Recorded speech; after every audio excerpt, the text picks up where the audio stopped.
What's going on, guys? Helms here. Thank you for joining me today. We're taking a look at the macros that I use as well as some of the add-ons. Add-ons aren't too big of a deal for me. I only use a handful, but macros are a huge deal, especially in PvP and especially for something like a sub-rogue when you have to get out a lot of control. So we're just going to cover all of those. First up is going to be blind macro. I will not cover all of my macros specifically. I will put them on the screen, mainly because a lot of them are exactly like this one that's on the screen right now, being blind focus, which is just simply, show # show tooltip, followed by /cast, and then in brackets at focus as long as it exists, and bracket if not, if your focus target does not exist, then just do it at the target, and then at sign target blind. Easy enough. Alright, I have a bunch of them like this, and I'll put them all up on the screen now that are like exactly the same as this, except the word blind changes to cheap shot, kidney shot, stuff like that. So here you guys go. Here's all of those. There's plenty of use in these macros, especially in twos. Now, one thing that you can do is just simply, instead of having the exist and at target, you can just have just at focus in there in brackets, and it would work, but it would only work on your target or on your focus. It would just simply break. So that's why I have this. Personally, for me, it works a little bit better. I feel like you may feel differently. You can do whatever you like, but that's mine for that. Now, this one being Shadow Strike is one that I wanted to focus on a bit on its own. It is the same as the one that we just took a look at and all the other ones, where it's just simply, cheap shot taken out, Shadow Strike written in. But Shadow Strike is a huge utility that you guys get to have as a sub-rogue that can kind of act like a second Shadow Step, as long as you're within, I think, 10 yards of somebody. Is it 10? 15 yards. As long as you're within 15 yards of somebody, this is going to act like a second, it's pretty much going to be a shadow step for you, which is going to be helpful because that means you can, in theory, shadow strike cheap shot, shadow strike kick, shadow strike kidney shot, things like that to get off some extra CC, even shadow strike arcane torrent if you needed to. So I just wanted to cover this one because this ability right here has quite a bit of utility. And so you should definitely have it on focus, or have a focus modifier for it. The next one is one that I use quite a bit. This is what you use in the beginning of arenas to try and get somebody out of stealth. The reason why is because it pretty much picks up on the closest target to you and saps them. That's what its job is. As you can see there with a show tooltip sap, clear target / target enemy, and then cast sap clear target. So as long as you're spamming this, it pretty much just replaces, for me, I have sap as 9 on my mouse because I have 12 buttons. It pretty much replaces me running around hitting tab 9 as much as I can.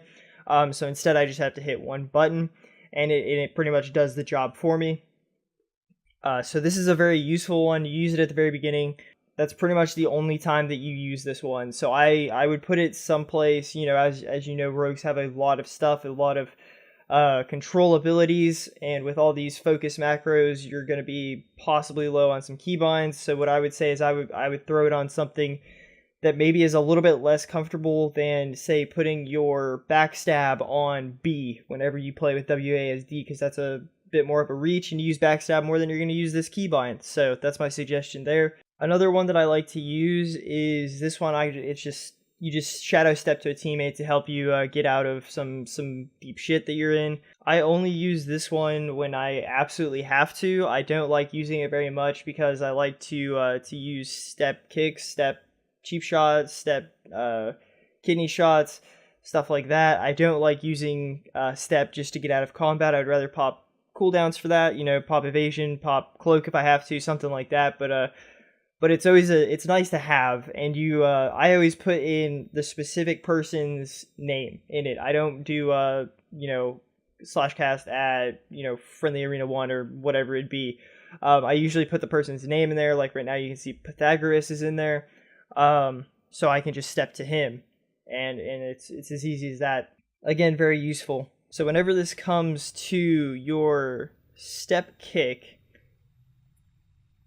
and step cheap shot, I always you can get them off right next to one another, because step does not take a global cooldown, which is a pretty big deal. It's really nice that it doesn't, meaning that you can step and immediately get off that kick, immediately get off that cheap shot or that kidney, which, if I don't know why I keep saying cheap shot. Usually if you're going to step to somebody, it's going to be the healer or the CC target, and you're going to want to step and kidney shot them for the longer stun.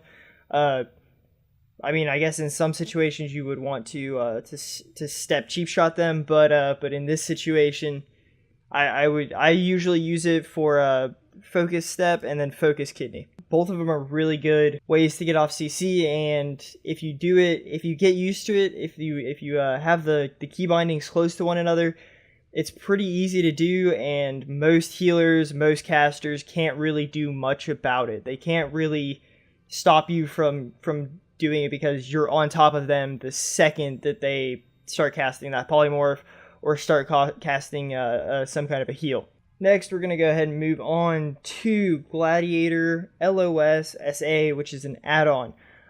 What this one does is it's pretty straightforward. Whenever somebody pops a cooldown, any kind of a cooldown, being sprint, being shadow blaze, shadow dance, anything like that, not just rogue things either, like traps or polys or whatever. It's gonna let you know that that's being casted, so that you have the maximum amount of time to do something. I'm pretty sure you guys just heard that. That was it. He just ran in here, used sprint, and left. That is what it is. Sprint. The next one, Omnibar. Omnibar is right here. It pretty much just shows what's on cooldown for the enemy team. So say they use sprint would just show up here. It would be the same image right there, but it'd just be up here.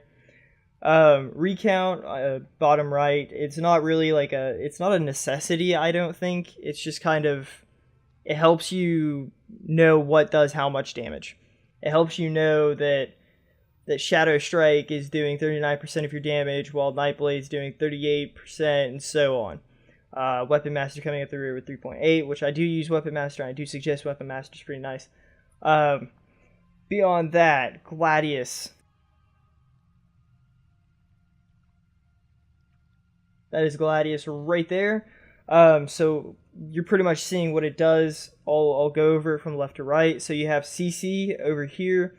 You have major cooldowns or offensive cooldowns. Oh shit, that's also defense. My bad. But you can tell what's on cooldown. You can tell what's up if their dispels are up. You can tell if they've used their trinkets. You can tell what their health's at. You can tell their specs and everything like that. So it's an extremely useful thing to have.